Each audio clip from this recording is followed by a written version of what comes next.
स्वागत है, परम परम स्वागत है एपिसोड नंबर 793 में। तो कैसे हैं सब बेहद की आत्माएं, श्रेष्ठ आत्माएं, जागृत आत्माएं। आशा रखता हूँ सब बढ़िया होंगे, मस्त होंगे, व्यस्त होंगे। दादाजी के इस यूट्यूब चैनल पे आप सभी का बेहद का परम परम स्वागत है। मैं हूँ अनंत, आप सभी का फिर से स्वागत करता हूँ लाइव मेडिटेशन रात को 10 से 11 में, एपिसोड नंबर 793 में। तो आइए शुरू करते हैं आज का बढ़िया सा एपिसोड। और आज हम बात करने वाले हैं, जो कल बात कर रहे थे कि भगवान सूर्य ने जो आत्मा तत्व के ऊपर जो योग सिखाया, उसके ऊपर आज हम बात करने वाले हैं। यस, तो कल का एपिसोड भी अच्छा था, जरूर से देखिएगा। इसमें हमने ये चर्चा की थी आत्मा तत्व के ऊपर जो योग सिखाया गया था वो। और आज आगे का कंटिन्यू करते हैं, क्योंकि आर्टिकल ये लंबा है।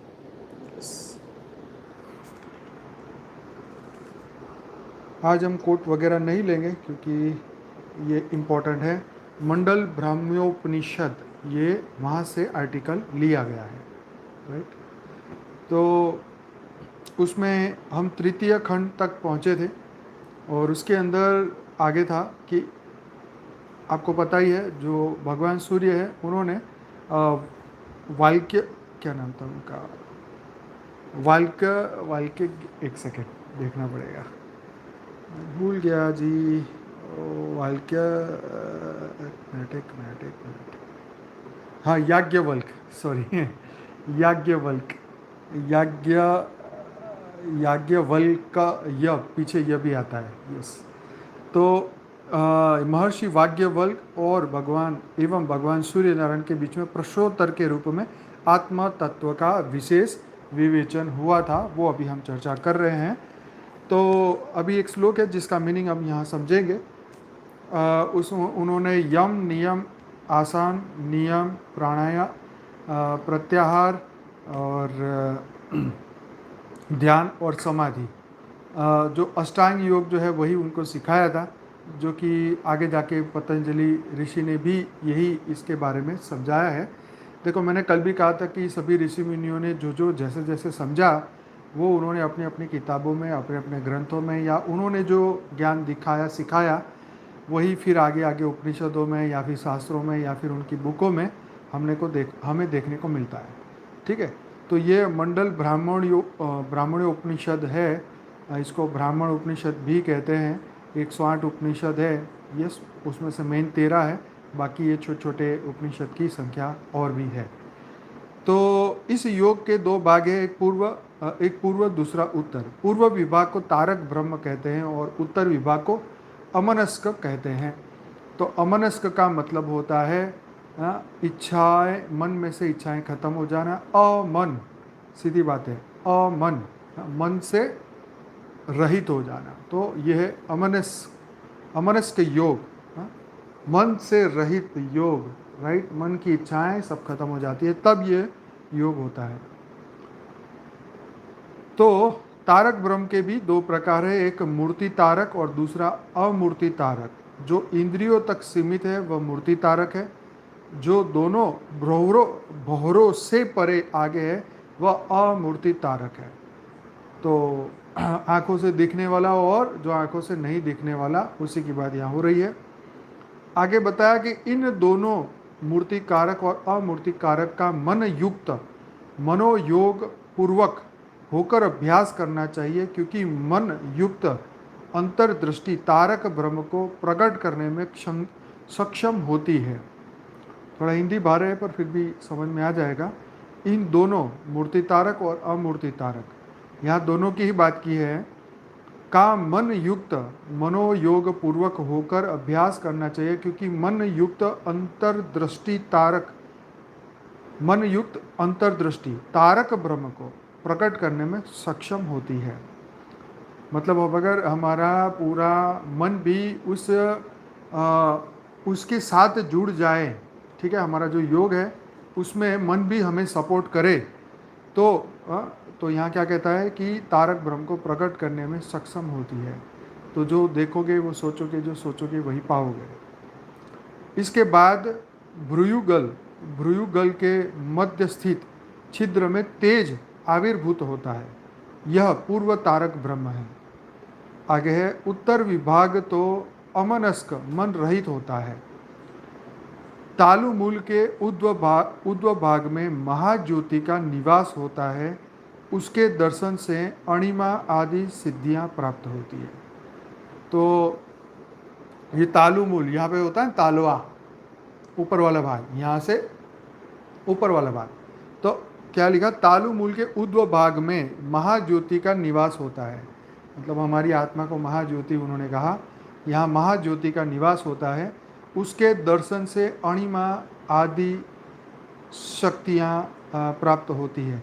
आपको पता होगा ये अणिमा, लघिमा और बहुत सारी पता नहीं कितनी टाइप की ये सिद्धियाँ हैं, पता नहीं 6 सिद्धियाँ हैं, 7 है, पता नहीं, आपको पता है तो कमेंट में लिखिए। यस, जब लक्ष्य में अंतः बाह्य दृष्टि निर्विशेष स्थिर हो जाती है, जब लक्ष्य में अंतः लास्ट में जब जो लक्ष्य है वहाँ पे बाह्य दृष्टि स्थिर हो जाती है तो यह सांभवी मुद्रा होती है। 8 है कि 9 है, नक्की करो। वैसे तो 9 सिद्धियाँ मैंने सुना है, अष्ट सिद्धि भी होता है, 9 सिद्धि, पता नहीं कोई 8 बोलता है 9 होता है, जो भी है ठीक है, समझ तो आ ही रहा है। तो यह सांभवी मुद्रा होती है। समस्त तंत्रों में गोपनीय यह ब्रह्म विद्या है। समस्त तंत्रों में गोपनीय यह ब्रह्म विद्या है। गोपनीय मतलब गुप्त, समस्त तंत्रों में गोपनीय ब्रह्म विद्या है। उसके ज्ञान से संसार से निवृत्ति हो जाती है। वाह भी वाह, है, उसके ज्ञान से संसार से निवृत्ति हो जाती है। उसका पूजन मोक्ष रूपी फल प्रदान करता है। यस, हाँ, 8 सिद्धि और 9 निधि, हाँ ये बराबर, ये सही लग रहा है, अष्ट सिद्धि 9 निधि। चलो बढ़िया, टाइम हो तो ये भी लिख देना कौन कौन सी है कमेंट में, तो लोगों को रिपीट भी हो जाएगा और मेरे को भी हो जाएगा। यस, तो उसके ज्ञान से संसार से निवृत्ति हो जाती है। उसका पूजन मोक्ष रूपी फल प्रदान करता है। ठीक है, किसकी बात कही, ब्रह्म विद्या की कही। ठीक है, तो समस्त तंत्रों में गोपनीय यह ब्रह्म विद्या है। हाँ जी, ब्रह्म विद्या। आगे, अंतर लक्ष्य दीप्तिमान ज्योति के समान है, इसे महर्षि गण ही जान सकते हैं। अंतः लक्ष्य दीप्तिमान ज्योति के समान है, इसे महर्षि गण ही जान सकते हैं। यह बाह्य और आंतरिक इंद्रियों मतलब नेत्रों, मन आदि के द्वारा अगोचर है। ठीक है, तो यहाँ मन और चाहे हमारे नेत्र हो चाहे वो मन हो, ये उसको नहीं देख सकता क्योंकि ये अगोचर है, इसको कोई देख नहीं सकता। अगोचर, राइट, जो आँखों से दिखता नहीं है, मन से भी नहीं पकड़ा जा सकता। तो ये कहा अंतर लक्ष्य द्वितीयमान ज्योति के समान है, इसे महर्षि गण ही जान सकते हैं। तो यहाँ आत्म ज्योति की बात कही है, आत्मा लाइट की बात कही है, उसकी बात कही है, क्योंकि हर ऐरा गहरा व्यक्ति जो है नहीं कर सकता।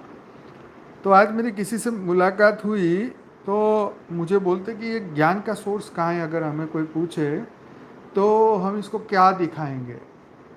तो मैंने उनको कहा कि भाई आप वेदों उपनिषदों का डेली हमारे साथ देखना शुरू करिए, हम डेली इसकी चर्चा करते हैं। अभी हमारा जो है वो सूर्य भगवान ने वालकल जो भी है ऋषि, तो उनको ये ज्ञान दिया था, ये उपनिषद में लिखा है और उसमें ये सभी बातें हम बता रहे हैं।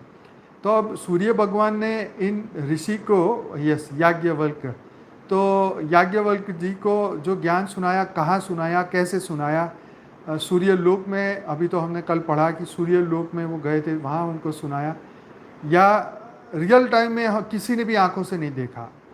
ठीक है, लेकिन यस, हमारा ये बिलीफ है कि वो जो कह रहे हैं याज्ञवल्क जी, वो सत्य कह रहे हैं, क्योंकि गीता में भी ये बताया कि पहले मैंने ये योग सूर्य को सिखाया, फिर मनु को सिखाया, फिर उसने आगे ईश्वाकु को सिखाया। तो ये गीता में लिखी हुई बात है। ठीक है, तो ये जो योग है, क्योंकि गीता तो 5000 साल पहले ही यहाँ पे लिखी गई, गीता जी की बात है, तो 5000 साल पहले ही वो लिखी, तो इतनी पुरानी बातें कैसे आई। तो गीता जी की बात तो 5000 साल पुरानी है, लेकिन वेदों शास्त्रों और ये सब बातें तो अरबों खरबों साल पुरानी है। ठीक है, तो यहाँ पर ये बात समझ में आता है कि फिर मैंने उनको एक ही प्रश्न पूछा। मैंने कहा, आप ब्रह्मा कुमारी संस्था को जानते हैं? तो बोले हाँ। तो मैंने कहा, हमारे तो हर शास्त्र में इस ब्रह्मांड का समय फिक्स बताया है 43,20,000 साल, 43,20,000 ईयर। ठीक है, 4 युगों का समय भी बताया कि सतयुग कितना, द्वापर कितना, त्रेता कितना और कलयुग कितना। तो कलयुग 4,32,000 साल बताया। ठीक, तो ब्रह्मा कुमारी संस्था में जाके आप उनसे प्रूफ मांग लो, पूछ लो कि 5,000 वर्ष का वर्ल्ड ड्रामा, 1250 के 4 युग, 1250 इंटू 4 करोगे तो 5,000 साल होंगे। कौन सी किताब में लिखा है सनातन धर्म की कि 5,000 वर्ष का वर्ल्ड ड्रामा है? और सिर्फ ये बात नहीं, पूरे विश्व में फैल जाना कितनी बड़ी बात है। इतने लाखों लोग उसे फॉलो करते हैं, करोड़ों लोग उसे सुनते हैं। तो ये कौन सी बात है? हाँ, तो ये सोचने वाली बात है कि विदाउट प्रूफ उन्होंने पूरी दुनिया में छा गए। और हमारे शास्त्रों में लिखी हुई बात को हमें प्रूफ करने के लिए हमें ढूंढ ढूंढ के चीज़ें बतानी पड़ती है कि भाई कौन सा समय चल रहा है, कितना समय अभी बीत चुका है, कितना बाकी है। तो ये गजब की बात है ना। और वो भी बंदा मीडिया से था, तो कमाल की बात है। उनको भी मैंने कहा, भाई आज तक तो तुमने कभी ये प्रश्न उनको नहीं पूछा कि, तो हम लाइफ इन मल्टीवर्स के ऊपर बात कर रहे थे, तो उन्होंने बोला ये बुक कैसे लिखी गई। तो फिर मैंने उनको बताया, तो फिर उन्होंने सोर्स पूछा, तो मैंने उनको किताब खोल के उसी के अंदर एक टेबल था, वो पूरा बताया।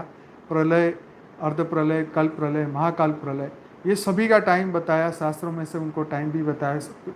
तो कहने का मकसद ये है कि जब हम छोटे लेवल पे होते हैं तब तुम्हारी बड़ी जात पहचान होती है, जांच पड़ताल होती है। जब एक बड़े लेवल पे पहुंच जाते हैं तो किसको क्या पड़ी है, कोई पूछने वाला नहीं। इतनी तुम कुछ भी बोलो, कुछ भी फेंकम फेंक करो, सब किसी को कोई परवाह नहीं है। हाँ, वो बड़ा अच्छा काम करते हैं, शांति का काम करते हैं, तो सभी का काम अच्छा ही कर रहे हैं।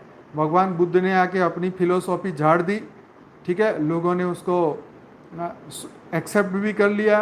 कई हिंदू लोग बौद्ध भी बन गए, कितने धर्म के कन्वर्जन हो गए, लेकिन सब चुप, कोई कुछ नहीं बोलेगा, बोलना मना है। लेकिन एक नई चीज़ तुम्हारे सामने आती है तो सब सोर्स पूछने लग जाते हैं। पर ठीक है, पूछना भी चाहिए, पूछेंगे तो और क्लियर होता जाएगा। क्योंकि हाँ, तो समय यहाँ पे यही बात हो रही थी कि ये जो चीज़ें हैं ये आँखों और नेत्रों से या मन से जानने वाली बात नहीं है। ठीक, आप मन से ये नहीं पता कर सकते, आप अपनी आँखों से ये ज्योति को देख नहीं सकते। एक कॉमन सेंस की बात है कि एक मनुष्य जो जीता है, जो बोल रहा है, जो आपके सामने है, उसमें कौन सी ऐसी एनर्जी है जो इस वक्त आपके सामने स्क्रीन पे बोल रही है। ठीक, और अगर इसमें से ये आत्मा निकल गई तो क्या ये शरीर बोल पाएगा? फिर इस शरीर की क्या वैल्यू? तो कौन सी चीज़ थी जो बोल रही थी, कौन सी चीज़ थी वो निकल के चली गई। अब वो कौन सी चीज़ थी, वो कहाँ गई, कहाँ कैसे गई, उसके बारे में पूरी दुनिया स्तब्ध, चुप, कोई शब्द नहीं है किसी के पास। हाँ, मृत्यु होती है तो भर भर के रोते हैं, हजारों लोग मिलकर रोते हैं, रैलियाँ निकलती है, उनकी डेड बॉडी को लेकर पूरे देश में घुमाते हैं, शोभा यात्रा, रथ यात्रा, पता नहीं कौन कौन सी यात्रा निकलती है। लेकिन उसमें से वो निकल गया, उसके बारे में जयराम जी की 2 मिनट का मौन, सिर्फ 2 मिनट का मौन उस आत्मा के लिए। तो भाई यही ये नश्वरता एक पागलपंथी की एक निशानी है कि इस दुनिया में सत्य की कोई परवाह नहीं करता और झूठों के लिए लाइनें लगी पड़ी है। राइट, तो यही ये प्रभाव है माया का। किसी को कोई परवाह नहीं है। क्यों? सबको रोटी कपड़ा मकान चाहिए, सबको EMI भरना है, सबको कुछ करना है। 1 मिनट के लिए भी तुम नौकरी को नहीं छोड़ सकते, 1 मिनट के लिए तुम अपने आप को उसमें से बिजी नहीं कर सकते, मतलब बिजी मन को फ्री नहीं कर सकते। बॉस का कॉल आया, जवाब देना है, इमीडिएट ले देना है। मतलब यस, घोर अंधकार चारों ओर चल रहा है। मतलब मनुष्य इससे पार की बारे में सोच ही नहीं सकता। समय नहीं है, समय तो है पर निकालना नहीं चाहते। और फिर जब दुखी हो जाते हैं तो छोटी छोटी सुख की खोज में निकल पड़ते हैं। बस कहाँ से हमें खुशी मिल जाए, आनंद मिल जाए, शांति मिल जाए। फिर बड़े बड़े ऐसी संस्था में जाते हैं, क्योंकि आजकल तुम पार्क में घूमने भी नहीं जा सकते हैं, वहाँ पे सब छोकरे छोकरियाँ बैठे हुए हैं लवर की तरह, तो वहाँ पे तुम टहल नहीं जा सकते, मॉर्निंग वॉक में नहीं जा सकते, फिर तुम्हारे पास बचा ही क्या है? मंदिर में जाओ, कोई आश्रम में जाओ, या कोई ऐसे पहाड़ों में चले जाओ, या कोई ऐसी जगह पर चले जाओ, तो जहाँ जाके शांति मिले। तो ये समझाने की, समझने की ये बातें हैं। और धीरे धीरे अब जो जाग जाएगा उनके लिए ये समय है। तो मैंने उनको बोला कि भाई अब 2050 की वीडियो देखो, जो बापूजी ने आगे के बारे में बताया है, वो आप देखेंगे, सुनेंगे, समझेंगे, तो आपको आएगा। क्योंकि 20 साल पहले जो उन्होंने बोला था, आज हम ये देख रहे 2022 में। बापूजी ने उस वक्त कहा था हवा से चलने वाली गाड़ी बनेगी, पानी से चलने वाली गाड़ी बनेगी, बैटरी के साधन से गाड़ी चलेगी, ये पेट्रोल डीजल तो सब खत्म हो जाएगा। ये उनके उस वक्त के समय 25 साल पहले उनके ये शब्द थे, जो कि आज हम देख रहे हैं। और गडकरी भी बोल रहे हैं कि 5 साल में पेट्रोल डीजल खत्म। अभी तो फिलहाल खत्म नहीं हुआ है, पर शुरू तो हो ही चुका है। तो खैर, आने वाला समय बहुत सुंदर, बहुत बढ़िया हो, और आने वाले समय में महाजागृति होने वाली है। तो कलयुग तो अभी बच्चा है, ऐसा बोलते हैं ना शास्त्र में। क्यों? क्योंकि कलयुग शुरू हुए सिर्फ 5000 साल हुए। एक वीडियो था, मैं इंस्टाग्राम का था, वो मैं शेयर नहीं कर पाया, वो लिंक भी मेरे हाथ से चली गई। पर उसके अंदर बोला कि अभी तो शुरुआत है, अभी तो कलयुग में एसिड की बारिश होने वाली है। मतलब जब मैं सुना तो मैं तो दंग हो गया यार, एसिड की बारिश। मतलब आप देखो, अगर यहाँ पर अभी 5000 साल में ये बुरी हालत हो रही है धरती लोक की, तो अगर धरती लोक में दिव्य आत्माएं नहीं जागी, देवताएं नहीं जागे, इम्बैलेंस हुई, तत्व की इम्बैलेंस हुई, तो धरती लोक पे कितनी बुरी हालत होगी। एसिड की बारिश समझो, या जो भी बुरी बातें अगर जितनी भी लिखी है, अगर ये चीज़ें हुई, यस, अम्लीय वर्षा, अच्छा क्या बात है। तो मतलब मनुष्य का जीना क्या, अभी जो हम स्व परिवर्तन की बात कर रहे हैं, और जो हम ये बात कर रहे हैं दुखों से, तो दुखों से निकलेंगे कैसे? सीधी सी बात है। हाँ, यस। तो ये समझने वाली बात है। चलो आगे बढ़ते हैं। सहस्त्रार दल में द्वितीमान ज्योति के समान अंतर लक्ष्य है। सहस्त्रार दल में दीप्तिमान ज्योति के समान अंतर लक्ष्य है। कुछ अन्य लोग ऐसा मानते हैं कि बुद्धि रूपी गुहा में सर्वांग सुंदर पुरुष का रूप अंतर लक्ष्य है। कितने ही ऐसा मानते हैं कि शीर्ष के अंतर्गत स्थित मंडल के मध्य 5 मुख वाले हैं, और उमा सहित नीलकंठ भगवान शंकर का प्रासंत रूप भी अंतर्लक्ष्य है। अगुष्ट मात्र पुरुष ही अंतर्लक्ष्य है, ऐसा भी कितने ही विद्वान मानते हैं। भाई इसको मैं नहीं समझ पाया, इसलिए मैं इस पर चर्चा भी नहीं कर रहा हूँ, इसको मैं छोड़ रहा हूँ। अब आगे बढ़ते हैं। उक्त विकल्प, अच्छा ये श्लोक है, उसका मीनिंग समझते हैं। उपयुक्त सभी विकल्प विभेद आत्मा से ही है। उस लक्ष्य अंतर्लक्ष्य को जो शुद्ध आत्मा दृष्टि से देखता है, वह ब्रह्मनिष्ठ हो जाता है। ब्रह्मनिष्ठ मतलब ब्रह्म के समान हो जाता है। किसको? उस लक्ष्य अंतर्लक्ष्य को जो शुद्ध आत्मा दृष्टि से देखता है। शुद्ध आत्मा दृष्टि से देखता है, वह ब्रह्मनिष्ठ हो जाता है। यस, लाइन बहुत अच्छी है। उस लक्ष्य मतलब अंतर लक्ष्य को जो शुद्ध आत्मा दृष्टि से देखता है, वह ब्रह्मनिष्ठ हो जाता है। जीव 25वां तत्व है। ये देखो मस्त बात है। जीव 25वां तत्व है। स्वकल्पित 24 तत्वों को त्याग कर 26वां मैं स्वयं परमात्मा हूँ जब वह ऐसा निश्चय करता है, तो इस निश्चय से वह जीवन मुक्त हो जाता है। भाई मिल गया ना प्रूफ? हाँ, कितना गजब का प्रूफ है। ये फोटो जो मेरे पास है, मैं कल ग्रुप में डालूंगा, इसको जरूर से पढ़ना। हाँ, ये कौन सा पेज है, पेज नंबर भी बताता हूँ, 233 233 नंबर का पेज है। कितनी मस्त बात लिखी है। जीव 25वां तत्व है, ठीक है। स्वकल्पित 24 तत्वों को त्याग कर 26वां मैं स्वयं परमात्मा हूँ। हाँ? जब वह ऐसा निश्चय करता है, तो इस निश्चय से वह जीवन मुक्त हो जाता है। तो जीवन मुक्त की क्या व्याख्या बता दी कि 26वां मैं स्वयं परमात्मा हूँ। तो बापूजी ने क्या बोला कि मैं बेहद की परम परम परम परम आत्मा हूँ, दिव्य आत्मा हूँ, चैतन्य आत्मा हूँ, जागृत आत्मा हूँ, परम लाइट परम प्रकाश की आत्मा हूँ।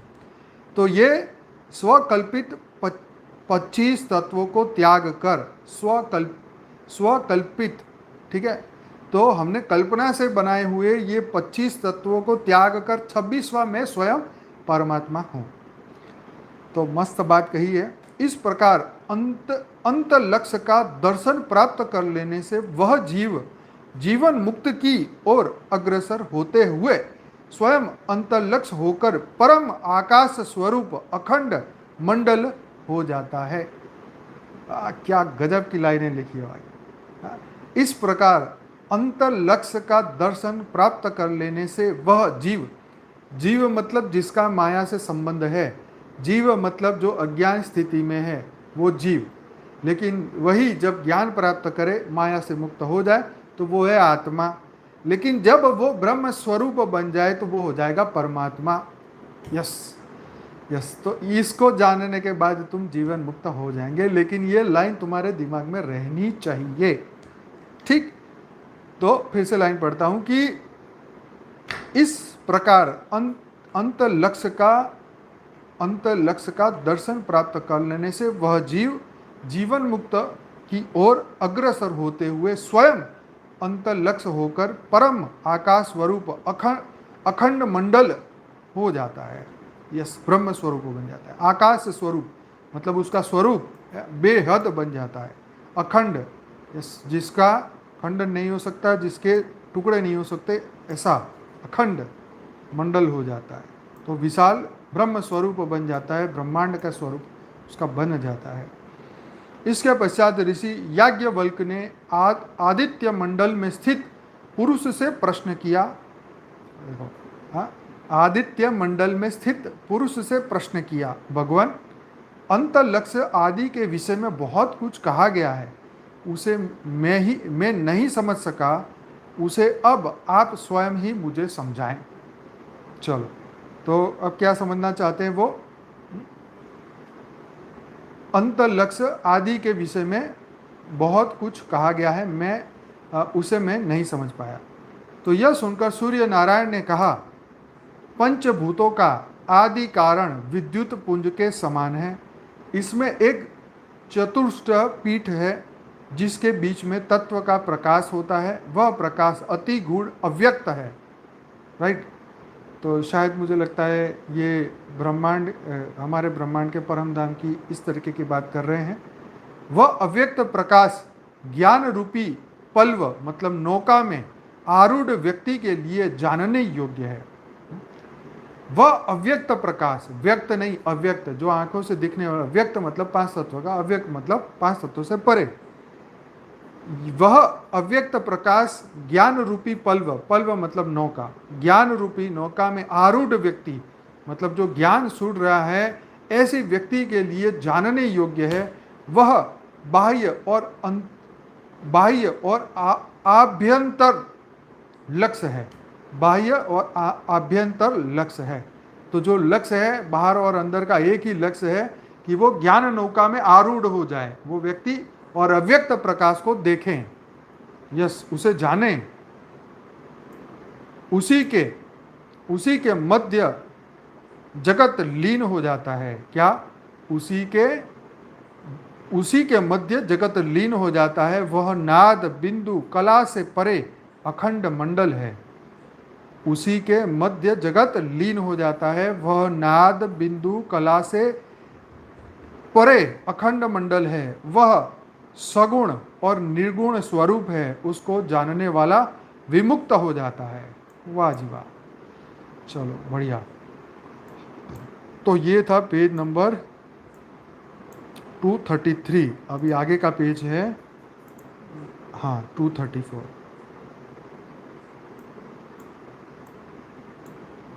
सर्वप्रथम अग्नि मंडल है, उसके ऊपर सूर्य मंडल है, उसके बीच में सुधा स्वरूप चंद्र मंडल है, उसके बीच में अखंड ब्रह्म का तेजो मंडल है। यस, वह विद्युत रेखावत श्वेत और प्रकाशमान है, मतलब प्योर वाइट लाइट है, वही सांभवी मुद्रा का लक्षण है। आगे, उसका दर्शन करने से 3 स्वरूप दृष्टि में आते हैं। ये स्वरूप अमावस्या, प्रतिपदा और पूर्णिमा रूप है। निमिलित पलक बंद होने की स्थिति दृष्टि अमावस्या स्वरूप है। अर्ध निमिलित दृष्टि प्रतिपदा स्वरूप है और पूरी तरह खुली हुई दृष्टि पूर्णिमा स्वरूप है। इसलिए पूर्णिमा रूप दृष्टि का ही अभ्यास करना चाहिए। उस पूर्णिमा रूप दृष्टि का लक्ष्य नासिकाग्रह है, नासिकाग्रह है। जिस समय तालु मूल में प्रगाढ़ अंधकार के दर्शन होते हैं, उस अभ्यास के द्वारा अखंड मंडलाकार ज्योति दिखाई देती है, वही सच्चिदानंद ब्रह्म है। तो वो यहाँ पे आत्मा की बात कर रहे हैं कि भाई जो आत्मा है, बराबर है, तालु मूल के प्रगाढ़ अंधकार में, ये तो मतलब इसको देखें तो फिजिकली तो अंधकार है, लेकिन उसके बीच में उस समय अभ्यास के द्वारा अखंड मंडलाकार ज्योति दिखाई देती है।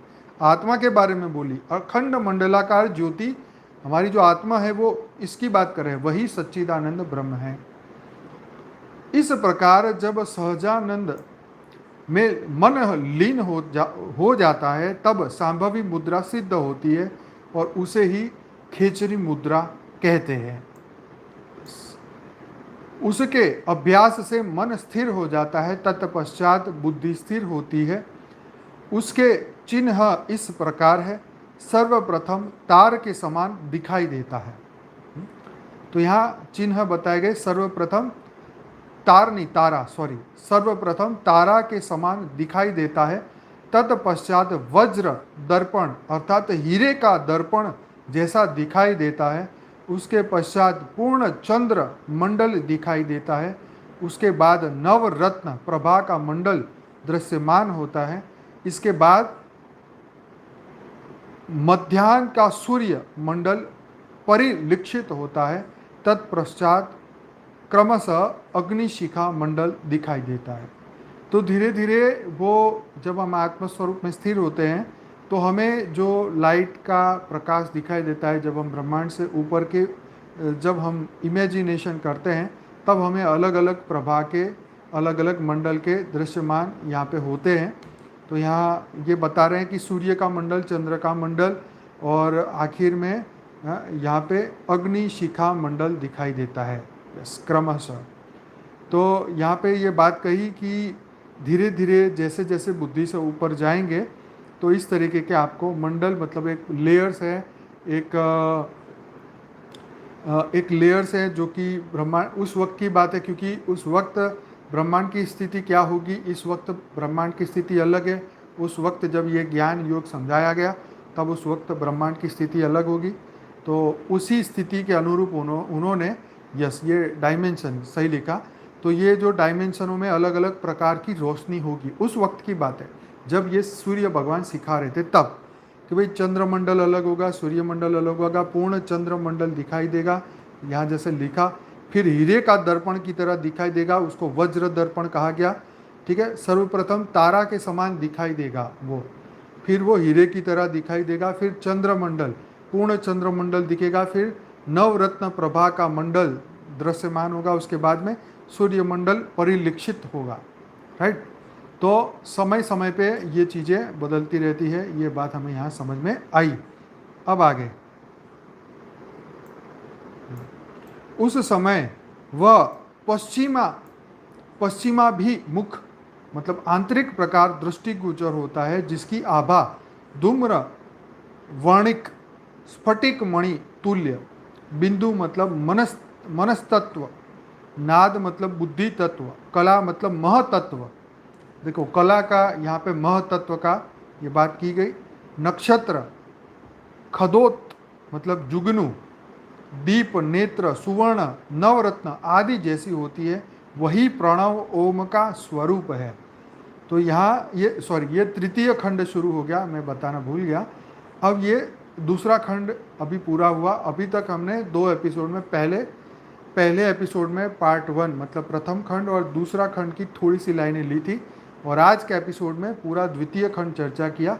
अब ये आगे तृतीय खंड तीसरा पार्ट शुरू हुआ। यहाँ पे देवी आदि विराजमान है। ओके, तो देखते हैं यहाँ पे क्या है।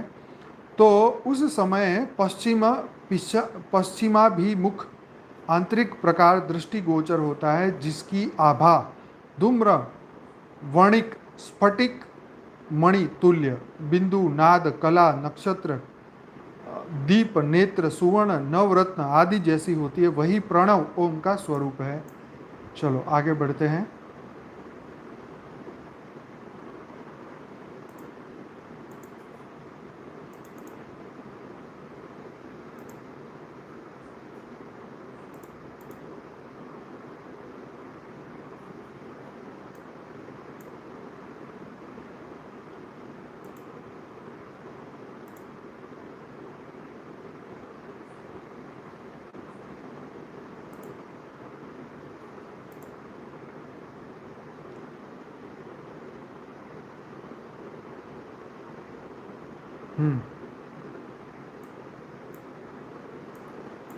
प्राण अपान वायु को एक करके कुंभक धारण करे। प्राण अपान वायु को एक करके कुंभक धारण करे, तत्पश्चात नासिकाग्र पर दृष्टि को एकाग्र करे। नासिकाग्र यहाँ पे, ठीक है। तत्पश्चात नासिकाग्र पर दृष्टि को एकाग्र करके दृढ़ भावना से दोनों हाथों की उंगलियों से पुष्पमुखी मुद्रा धारण करके प्रणव मतलब ओम का नाद का श्रवण करे, इसमें मन लीन हो जाता है। तो यहाँ ओम को ओम चैंटिंग की बात की गई है। ओम का श्रवण करे। ऐसा अभ्यास करने वाले को कर्म लिप्त नहीं करते। रवि के उदय और अस्त के समय, रवि मतलब सूर्य, प्रातः और शाम कर्म धर्म कृत्य संपन्न किए जाते हैं, किंतु चिदादित्य चैतन्य स्वरूप आदित्य का तो उदय अस्त होता ही नहीं। देखो यहाँ कितनी मस्त बात कही है? किंतु चिदादित्य चैतन्य स्वरूप आदित्य, तो आदित्य का जो चैतन्य स्वरूप है वो तो अस्त उदय और अस्त नहीं होता, इसीलिए उसे जानने अथवा दर्शन करने वाले के लिए कोई कर्म शेष नहीं रहते। तो सूर्य को तो हम उगता और अस्त होता देखते हैं, लेकिन चैतन्य स्वरूप आदित्य जो महासूर्य है, सूर्य नहीं पर महासूर्य, उसका चैतन्य स्वरूप है, उसके दर्शन करने वाले के कोई कर्म शेष नहीं रहते। आई थिंक मेरी आवाज़ आ रही है, कमेंट दिख नहीं रहे थे जी, थैंक यू। शब्द और काल के लय हो जाने से मनुष्य दिवा और रात्रि से अतीत होकर सभी का परिपूर्ण ज्ञान प्राप्त कर लेता है, जिसके द्वारा उन्मनी अवस्था प्राप्त होती है और ब्रह्म के साथ एकत्व हो जाता है। उन्मनी अवस्था से व्यक्ति अमनस्क हो जाता है। अमनस्क मतलब मन से रहित हो जाता है, मन से इच्छाएं गायब हो जाती है, अमन स्थिति आ जाता है। निश्चित अवस्था ही उसका ध्यान है। निश्चित समस्त कर्मों का निराकरण, समस्त कर्मों का निराकरण मतलब दूर करना ही उसका आह्वान है। निश्चय ज्ञान ही इसका आसन है। उन्मन भाव मन रहित होना ही उसका पाद्य है, पाद्य। सदैव अमनस्क भाव ही अध्य है।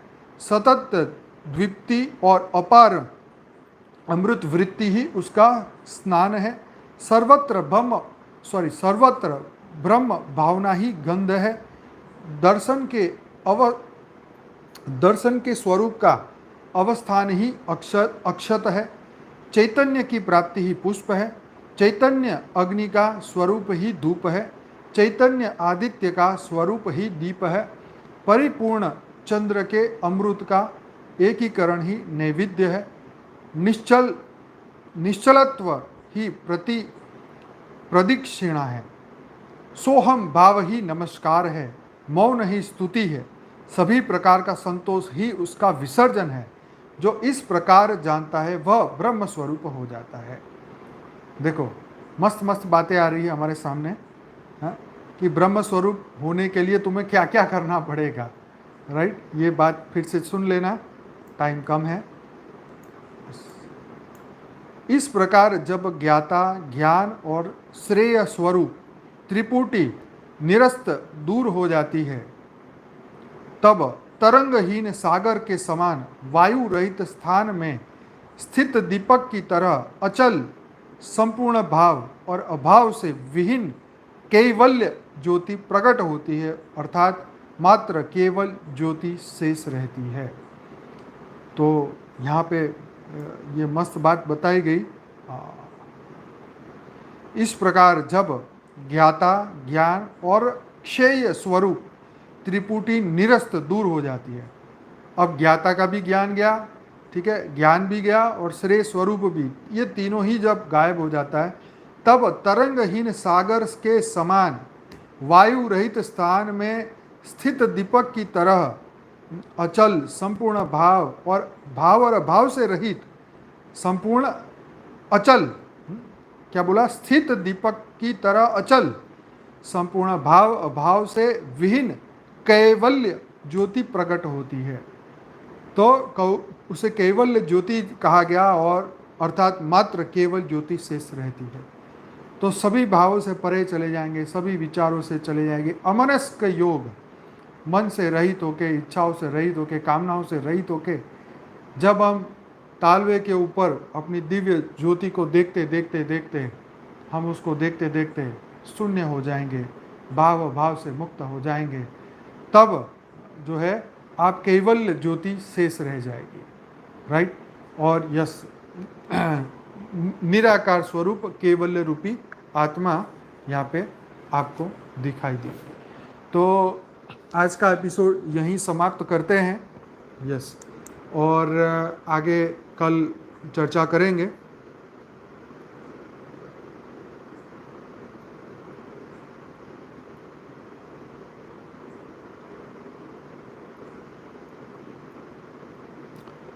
तो आशा रखता हूँ आज का एपिसोड आपको बढ़िया लगा होगा। हाँ, भाषा थोड़ी हैवी थी, भारी थी, तो इसीलिए उसको मुझे पढ़ने में और समझाने में जितना मुझे समझ में आया मैंने आपको पढ़ाया। जो नहीं समझ में आया, मुझे भी नहीं समझ आया, उसके लिए सॉरी है। आप खुद ही पढ़ लीजिएगा। गूगल में शायद करो तो पता नहीं मिले ना मिले, पता नहीं।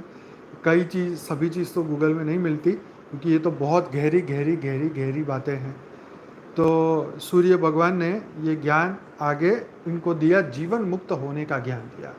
तो देखो, जीवन मुक्त होने का ज्ञान कितने समय से कितने लोगों को दिया गया, पता नहीं कितने लोगों ने सुना होगा, कितने लोगों ने इसको अभ्यास में लाया होगा, कितने लोग जीवन मुक्त हुए होंगे, कितने लोग सिर्फ मुक्त की ओर भाग रहे होंगे। मोक्ष की ओर भी आज कौन जा रहा है बताओ। आज का समय ऐसा है कि लोग मोक्ष की भी परवाह नहीं करते कि मोक्ष मिलना है तो मिले, भाड़ में जाए। क्यों ऐसा सोचते हैं? क्योंकि थक गए हैं। इस समाज की जवाबदारियों से इंसान थक गए हैं।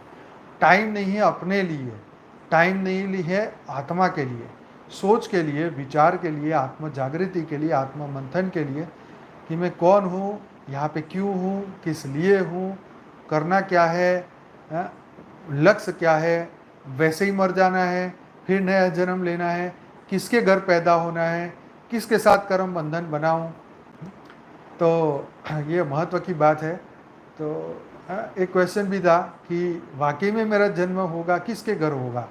तो मैंने कहा भाई, तुमने जिसको प्रेम किया, जिसके कनेक्शन में तुम रहे, उसी की गति को प्राप्त करोगे। तो ये एकदम समझना जरूरी है। ये मजाक की बातें नहीं है, बहुत सीरियस बातें हैं। आत्म जागृति कोई एक आम विषय नहीं है। तो जो ये अमनस्क योग आज हमने सीखा, भगवान सूर्य ने, आदित्य ने जो योग सिखाया, तो हमें बहुत ही, देखो ये हमारा रिपीटेशन है। हम रियल में तो बेहद का योग करते ही हैं, परंतु इससे हमारा कॉन्फिडेंस और बढ़ता है, क्योंकि ये कितने करोड़ साल से सिखाया जा रहा है इस धरती लोक में। कितने लोगों को, कितने, पर देखो आज देखो आपने कभी इसके बारे में कभी रामायण महाभारत और ये सब चर्चाएं सुनी, इनके बारे में कोई चर्चा ही नहीं करता। क्यों? क्योंकि कोई इसको पसंद नहीं करता। और आज साधु संत भी इसको बोलना भी या सिखाना या इसमें पसंद नहीं करते, क्योंकि सब फंसे हुए हैं। जो आश्रम लेकर बैठे हो आप, उसकी तो टेंशन जान ही नहीं सकते, उनको तो कितनी टेंशन है बराबर। आश्रम चलाना, बनाना, खर्च करना, आगे बढ़ाना, शिष्यों को संभालना, चेलों का ध्यान रखना, उनकी सुनना। तो आजकल साधु संत उसी में ही उलझ जाते हैं। इसलिए अच्छे लोग जो है आश्रम के चक्करों में पड़ते ही नहीं। इसका कारण ये कि ये सब चीज़ें बहुत माइंड को, समय को व्यर्थ करने वाली बात है। इसीलिए रियल ज्ञान योग के लिए तो आपको बहुत मेहनत करनी पड़ेगी, ढूंढना पड़ेगा। चलिए खैर, आज का हमारा ये समय यहीं समाप्त होता है। तो कल भी हम मिलेंगे रात को अपने समय पे, ठीक है जी, 10 से 11 फिर से मुलाकात होगी हमारी और लाइव मेडिटेशन हम करेंगे। तो इसी टॉपिक को आगे लेके जाएंगे। तो सभी बेहद की आत्माओं का बहुत बहुत धन्यवाद, बेहद का धन्यवाद। अब हम करेंगे बेहद का योग। तो सभी बेहद की आत्मा अपनी अपनी आंखें बंद करें, रिलैक्स हो जाए, चिंता, स्ट्रेस, तनाव से मुक्त हो जाए। अखंड ज्योति हमारी जो आत्मा है, उसको देखिए, आत्मस्वरूप में स्थिर हो जाइए। भ्रुकुटी में प्योर वाइट लाइट को देखिए, परम प्रकाश को देखिए, बेहद के सूर्य को देखें और जीवन मुक्त बनने का संपूर्ण प्रयास करें।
इस वक्त सभी चीज़ों को भूल के सिर्फ और सिर्फ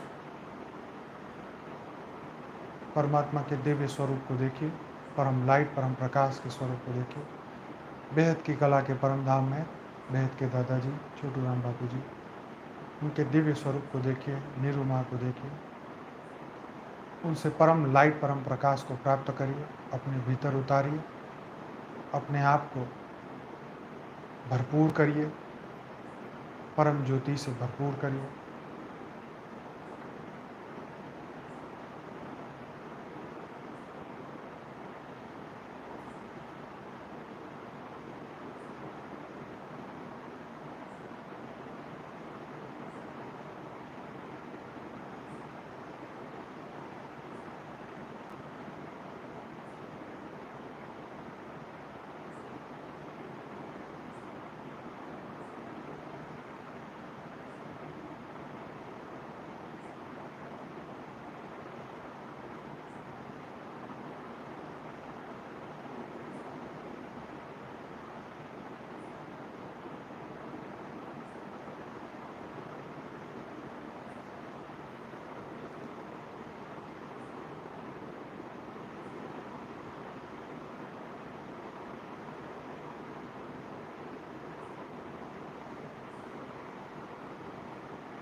सभी बेहद की आत्माओं का दिल से धन्यवाद, कोटि कोटि धन्यवाद।